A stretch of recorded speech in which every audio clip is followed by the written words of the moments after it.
y'all? This be your girl, Miss EYG, Queen Era in the building.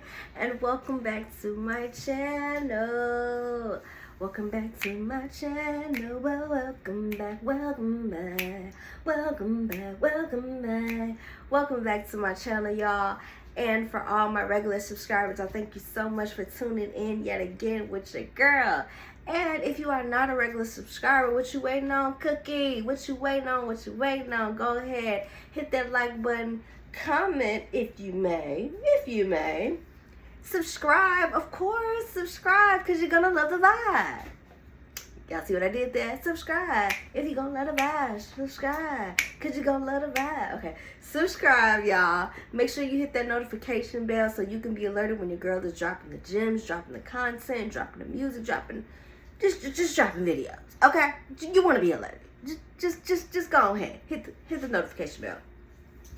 So, as you see in the title below, description, whatever you want to call it, we will be talking about another biblical story. Now, I know it's been a while. If you have been a subscriber, I know it's been a while since I've done one of these videos. But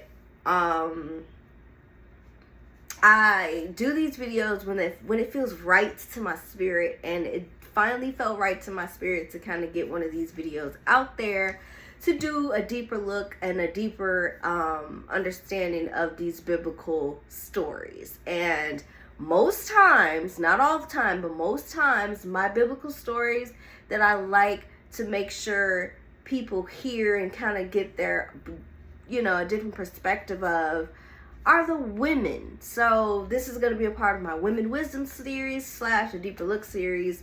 And again, I know it's been a while, but today's the day. Okay. We will be discussing the story of Hagar in this video. Now, if you guys do not know who Hagar is in the Bible, you should know that she's, I guess you could say, the concubine or the other wife of Abraham. We all know who Abraham is, right? Abraham and Sarai, or Sarah, she was Sarai or Sarah's handmaid, and she was actually the first to have a offspring or a child of Abraham, because Sarah, as we know, was barren at a point of time before she was able to have Isaac. Okay, so we will be digging deeper on her side of the story.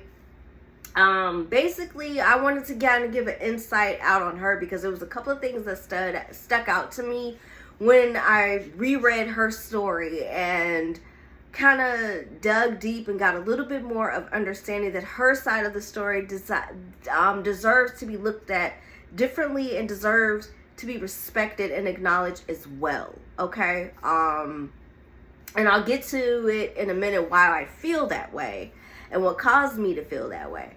But yes, I wanted to tell Hagar's story and kind of help you guys get a different perspective, because right now I know, like, for me, at first, Hagar got a bad rep, okay? And I'll explain to you in a second what I mean by that as well. But, yep, you guys, we are going to get right into it. So grab your Bibles, grab your pen, paper, or you can feel free to do your own reading, because we are going to stop and read. That's how I do it with these stories. I stop and read. I make connections. I kind of like, you know what I mean? And all that good stuff in the midst of me reading. So if you want to go ahead, feel free to do your own reading. And after you read the whole story, come back here and you'll see what I was talking about. Okay? All right. All right, you guys, let's get it. Let go. So first things first, we are going to be in Genesis, and we're going to start at Genesis 16:1. Okay, now, of course, we bypassed a lot, but I want to get strictly into the meat and the potatoes, okay, of Hagar's story. All right. So, Genesis 16, starting at verse 1. And Sarai, or Sarah, Abraham's wife, or Abram's wife, had bore him no child. And she had a handmaid, a female servant, whose name was Hagar. And Sarai and Abram Oh, I'm sorry. And Sarai said to Abram, see, Yahuwah has kept me from bearing children. Please go into my female servant.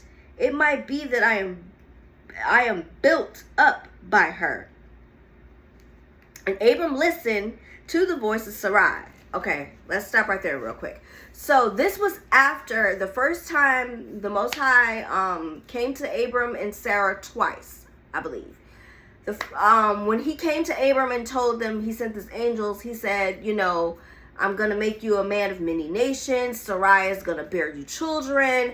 And Sarai, sorry, that's her real name. I don't like saying Sarah since I learned of it. So when I say Sarai, I mean Sarah, okay? Sarai, aka Sarah, she laughed. We all know Sarah laughed. She laughed because she was in disbelief. She said, yeah, right. You know, we both are old of age, and I just don't see us having a child. So when the Most High let a long distance since that conversation with Abram, and she laughed, a long time had gone past and she still has not bared any children. That was not by accident. That was because she laughed and she didn't believe. So that was kind of her own fault in a sense, because when you, as we know, when you don't believe in something, the Most High will kind of prolong it until you get it in your head to start believing. You know what I mean?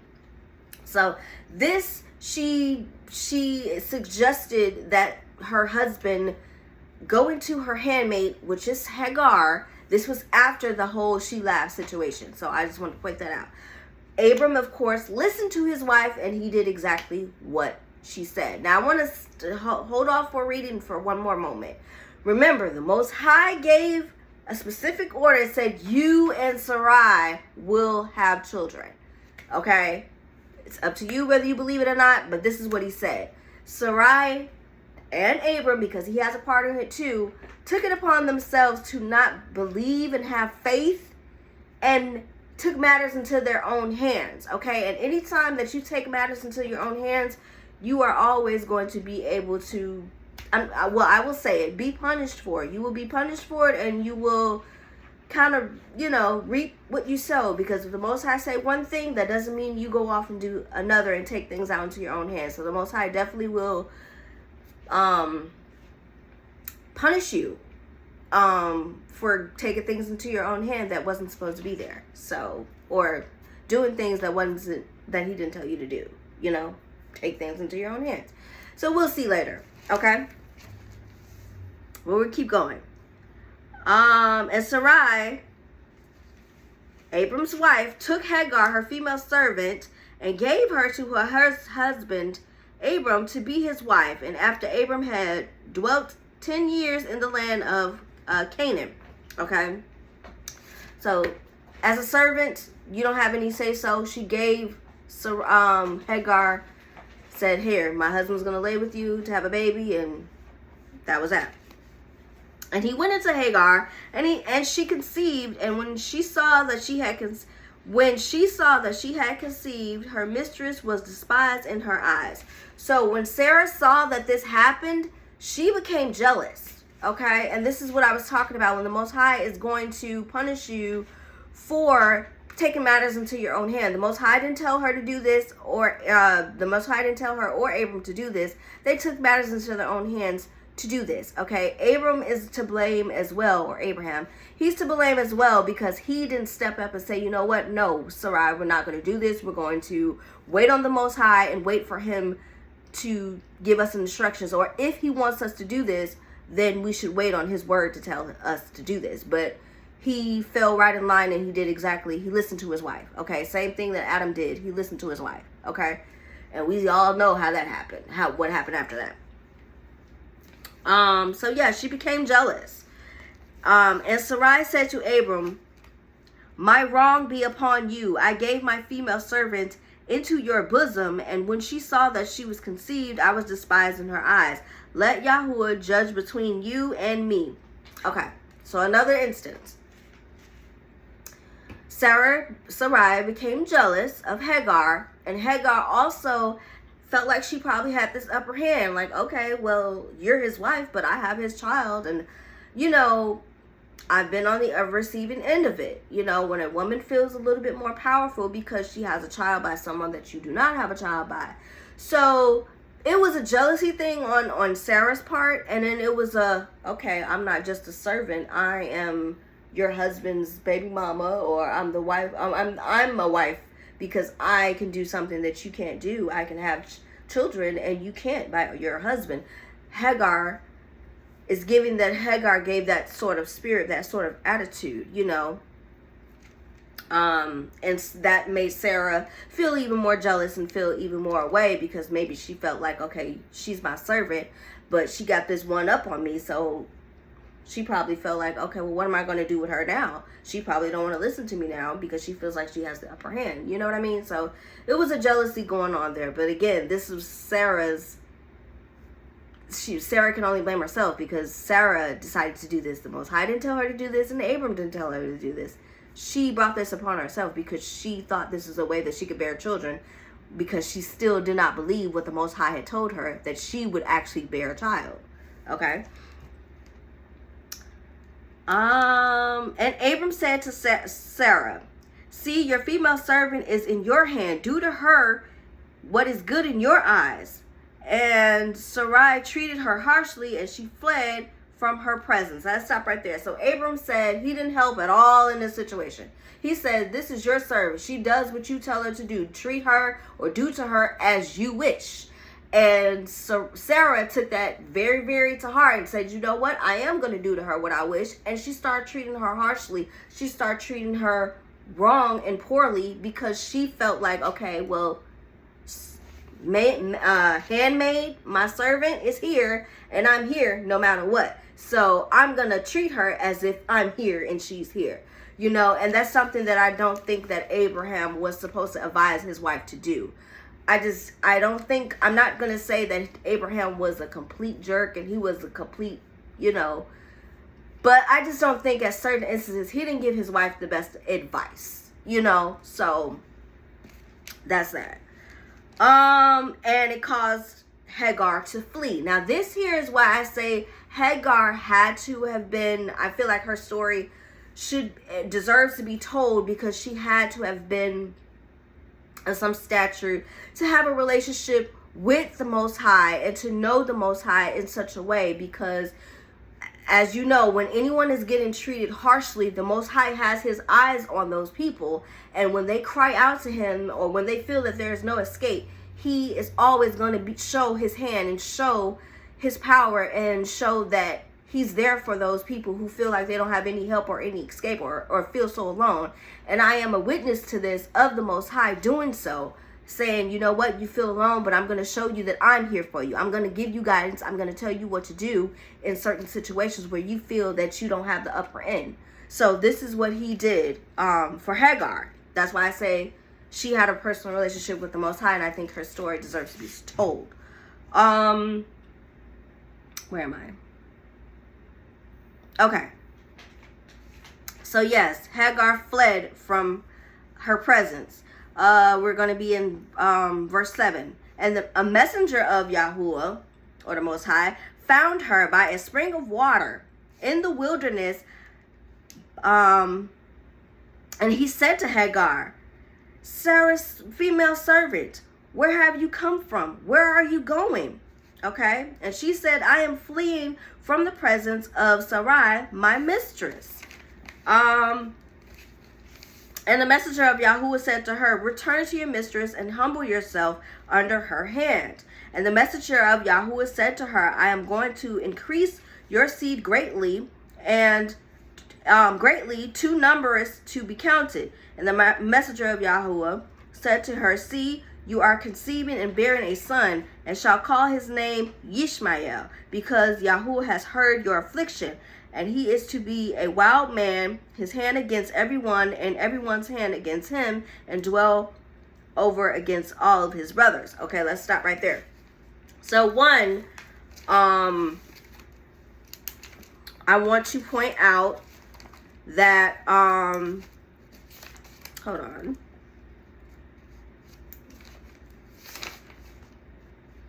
I want to point out that he asked her, of course, being a messenger of the Most High, being an angel of the Most High, you're already aware of the situations that's going on. So when he asked her, where are you going? Where you come from? Of course, he already knew these things, right? But what did he want to do? What his intent was to get Hagar to kind of pour out her heart, pour out her frustration, and give her a chance to be seen and give her a chance to be heard. Okay, so he wanted her to feel heard, even though he already knew where she came from, which was Sarai, because he said her name. And he said who she was, so he knew who she was. He knew who handmaid she was, so he basically already knew who she was. He just wanted to give her the opportunity and the chance to pour out her heart. As we all know, once you pour out your heart and pour out your supplication to the Most High, he will give you the next steps. He will give you direction on what to do. So his intent of asking her where she come from and who where she going, and basically asking her questions, was to simply give her the comfort of being heard, because obviously she was not being heard to Abraham, who was not telling Sarah, hey, you're doing wrong, or you shouldn't do that. He wasn't giving her the advice that he needed to give her. So she wasn't getting any comfort from Abraham, and she definitely wasn't getting any comfort from Sarai, who was in fact, this was her idea to kind of make Hagar a surrogate, as you will. And now that I am a surrogate, that you made me do, you made me lay down with your husband. Now that you see that I can conceive and you can't, you want to mistreat me. So she's getting mistreated from Sarah and from Abraham, so which caused her to flee. So if you're getting mistreated somewhere, you don't feel comfort, you don't feel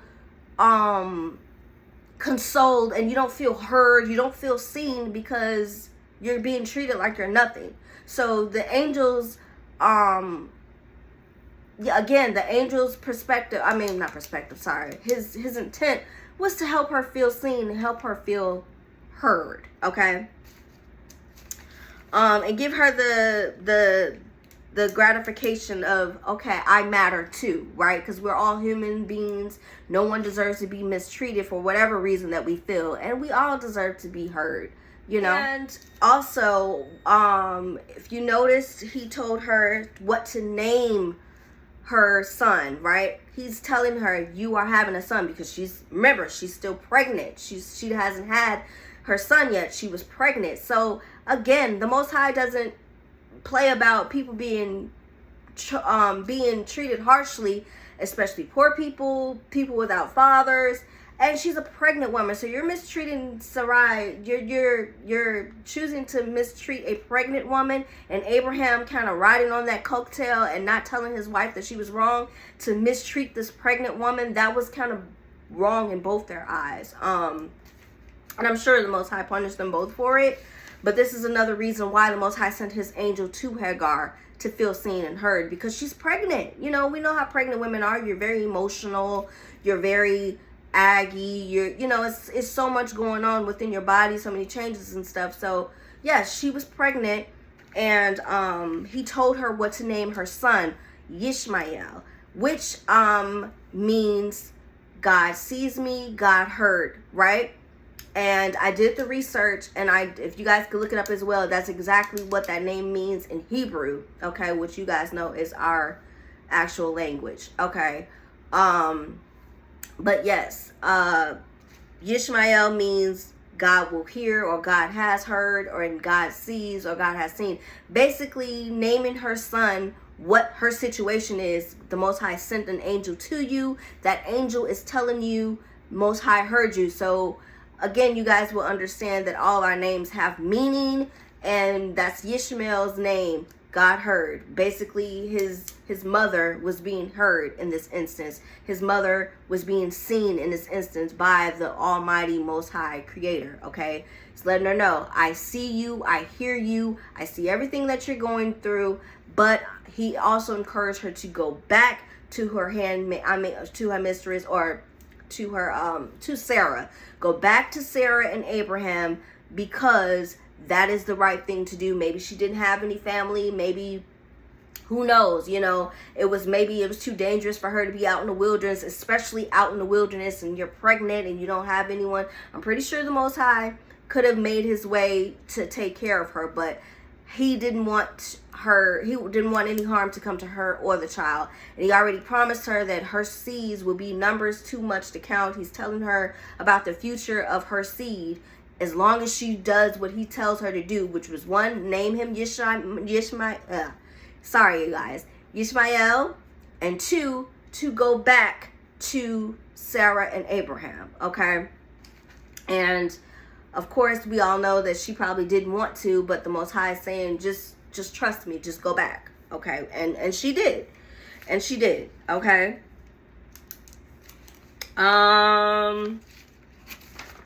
So yeah, where was I? Okay, so we're still in 16, and we're going to go down to 15, okay? Chapter 16, verse 15. And Hagar, of course, she went back, bore Abram a son, and Abraham named his son, who, well, actually, she did, because he told her, not Abram. She named him Ishmael. And Abraham was 86 years old when Hagar bore Ishmael, okay? Hold on, I'm gonna stop. My apologies, you guys. I kind of got a little bit ahead of myself. So the whole situation with Sarah laughing was after the fact. Sarah laughed after the fact. Hagar, well, the Most High and the angel came to Abram, and she was listening on the other side of the tent. So this was after the fact that Hagar had got conceived. So I think the Most High came to Abraham and told him that he would be a father of many nations. He just didn't say exactly when the time frame was, and which caused Abraham probably to feel a little bit of disbelief himself. So when the idea had arose of him going into Hagar, maybe that's why he didn't fight it off, because he probably thought this is what the Most High meant, but it wasn't. So my mistakes, guys. I thought that this had happened. Hagar had conceived before the whole well, actually she did. Hagar conceived and gotten pregnant with Ishmael, but this was before the whole Sarah laughed situation, okay? But it was after, still after, when the Most High sent his angel to tell Abraham that he would be a father of many nations, okay? I just want to clear that up. After, in fact, Hagar had Ishmael and things like that. So I don't want to get into it because it's part of Sarah's story. But after that, the Most High again sent his angels to Abram to speak to him, tell him again that he would be a father of many nations, and that in fact his son, not Hagar's son, they said specifically, because Abram brought up, oh yes, Ishmael, he's going to be great. And the angels were like, no, not Ishmael. We're not talking about Ishmael. We're talking about a son that your wife, Sarah, is going to bear for you. And you're going to call him such and such. And he's going to be a great nation. He's going to do great things for the Most High. And this is when Sarai, she was listening and she just laughed. And she's like, yeah, whatever. I'm old. He's old. Yeah, whatever. I don't believe it. So then that happened. But we're going to skip past that part because we're still talking about Hagar. She's still in the story. Right, so we're going to, I hate when I do videos and I get phone calls. Okay. So what I meant was, so in chapter 21, this is after Sarah. Actually, we're just going to start at chapter 21. Okay. And Yahuwah visited Sarah as he had said, and Yahuwah did for Sarah as he had spoken. So Sarah conceived and bore Abraham a son in his old age, and the appointed time of which Yahuwah had spoken to him. And Abram called the name of his son, who Sarah bore to him, Isaac, okay, or Isaac, okay, Isaac. And Abraham circumcised his son Isaac when he was 8 days old. that is a commandment, as Yahuwah had commanded him. And Abram was 100 years old when his son Isaac was born to him. And Sarah said to Yahuwah, Yahuwah has made me laugh, and everyone who hears of it laughs with me. And she said, who have said it to Abram that Sarah would nurse children? For I have bore him a son in his old age. So she's giving grace and glory to the Most High that she finally has a son of her own. But we're talking about Hagar here, so here's where Hagar and Ishmael comes back into play, okay? And as the child grew and was weaned, we're talking about Isaac. And Abraham made a great feast on the day that Isaac was weaned. And Sarah saw the son of Hagar, whom she had born to Abraham. He was mocking. Okay, so Ishmael was mocking. They had a feast for Isaac, that he's growing older. He's being weaned from his mother's breast, things like that. So they made a feast for him. And they saw Ishmael, which is Hagar's son, kind of mocking or taunting.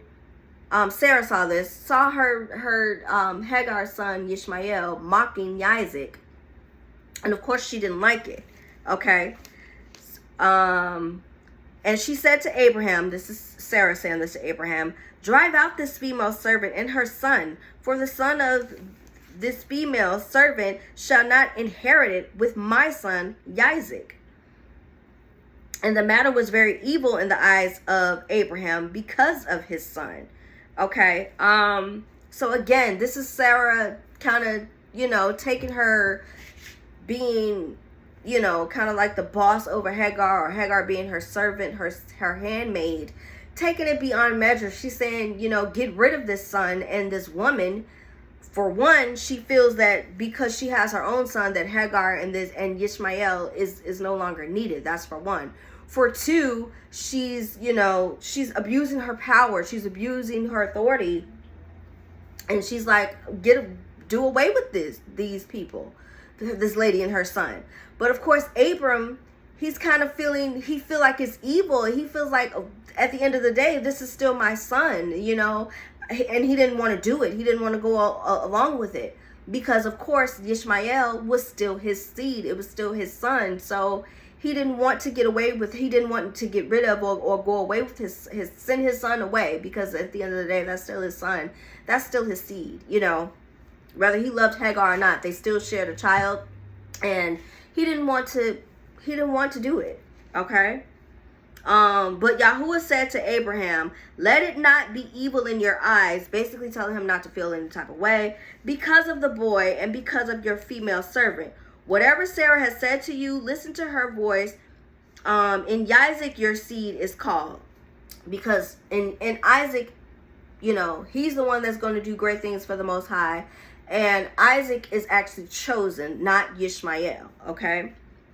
Because that was the way the Most High predicted from the very beginning. Remember, Ishmael came about when Abraham and Sarah decided on their own accord to take matters into their own hands for it to happen. I'm not saying Ishmael was not supposed to be here, but the Most High didn't tell them to go that way. He told them to wait on him. They're the one that became impatient. Okay? So they kind of have to deal with the outcomes here. And this is one way that Abraham has to be punished. He's being told to get rid of a child that he doesn't want to get rid of. But at the same time, the Most High never told him to go ahead and have that child. That was his wife's idea and his idea to have this child, when the Most High never told you to do that. So what punishment are you going to face, Abraham? You have to now send them away, because that child was not chosen. The Most High told you Sarah was going to conceive. You chose not to believe it and go into Hagar. See where that lies? So this is kind of Abraham's punishment that he has to live with,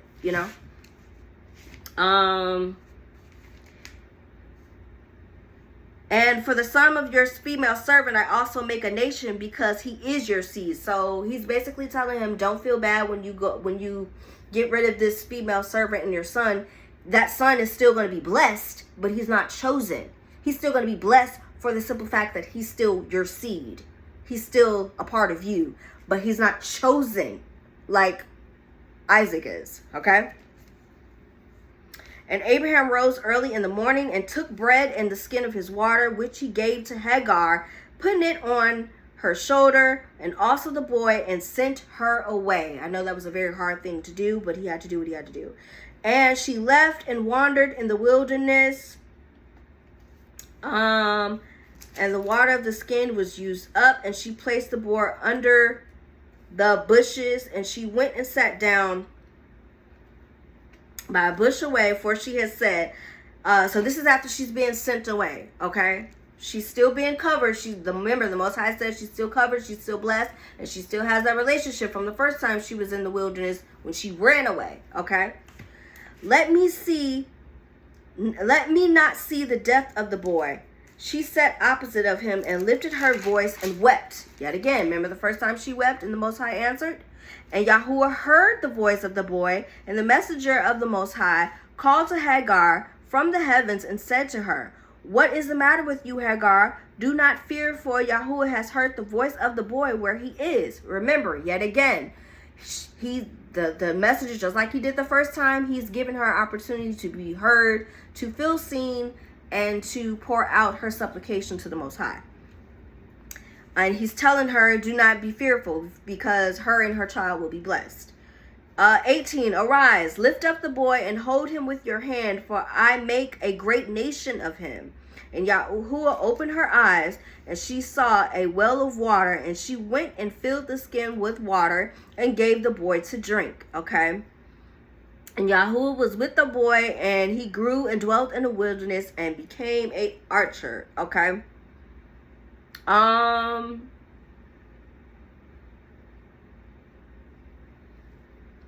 Okay, I'm trying to make sure I don't have to go beyond that. Okay, so we're going to stop there. So basically still, as she was being sent away, she was still being, she was still praying to the Most High. She still had a relationship with the Most High. She was crying, basically saying she didn't want to see her child starve to death. And the Most High made a well, a well of water, period, said, and his messenger saying, why are you crying? I got you.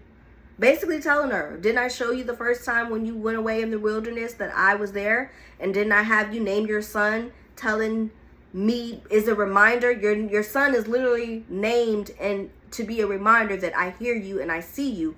All you have to do is pour out your supplication onto me and make a request, and I will bless you. And that's exactly what he did.